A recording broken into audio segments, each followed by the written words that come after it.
నమస్తే అండి. నేను రామకృష్ణారావు. హెచ్ఎండిఏ రైరా ఫైనల్ అప్రూవల్ లేఅవుట్లో 120 ఎకరాల లేఅవుట్. ఇందులో ఓనర్ షేర్కి అప్పుడొచ్చిన ప్లాట్లలో ఒక 3 ప్లాట్లు సేల్కి పెట్టారు. సౌత్ వెస్ట్ కార్నర్ 1200 గజాలు, 350 గజాలు వెస్ట్, 400 గజాలు వెస్ట్. ఎగ్జాక్ట్లీ ఈ లేఅవుట్ లొకేషన్ సాగర్ హైవేలో రామదాస్పల్లి దగ్గర ఉంది. సాగర్ హైవే నుండి 3 కిలోమీటర్లు, బొంగళూరు ఓఆర్ఆర్ నుండి అయితే 7 కిలోమీటర్లు. సేల్కున్న ప్లాట్కి సౌత్ రోడ్ ఇది 150 ఫీట్ల రోడ్డు.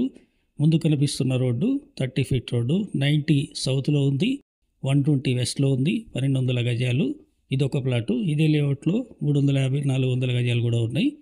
ఈ ల్యాండ్ ఓనర్స్ అప్పుడు వెంచర్ చేయడానికి డెవలప్మెంట్కి ఇచ్చారు. అప్పుడు మిగిలిన కొన్ని ప్లాట్లు ఉన్నాయి. అందులో ఒక 3 ప్లాట్లు అవసరానికి సేల్కి పెట్టారు. ఈ ప్లాట్లు కొనే ఆలోచన ఉంటే కాంటాక్ట్ చేయండి. ఇదే ఏరియాలో కొత్త లేఅవుట్లలో ఏం రేట్లు ఉన్నాయో మీరు పర్సనల్గా ఎంక్వైరీ చేసుకోండి. 14 నుండి మినిమం 16,000 అమ్ముతున్నారు. ఇది 2 సంవత్సరాల క్రితం వేసినటువంటి హెచ్ఎండిఏ లేఅవుట్. ఈ ప్లాట్ ఓనర్స్ ల్యాండ్ ఓనర్స్ కాబట్టి కొంచెం రీజనబుల్ ప్రైస్ చెప్తున్నారు. వీడియో చివరిలో తప్పకుండా లైక్ చేయండి, సబ్స్క్రైబ్ చేయండి ప్లీజ్. గజేంద్ర ఈ ప్లాట్ ఓనర్స్ 11,000 చెప్తున్నారు, 10,000 వరకు ఇస్తారు. ఇంట్రెస్ట్ ఉన్నట్లయితే కాంటాక్ట్ చేయండి. నేనే పర్సనల్గా వచ్చి మీకు ప్లాట్లు చూపించడం జరుగుతుంది. నచ్చితే ఓనర్తో మీటింగ్ ఉంటుంది. Thank you.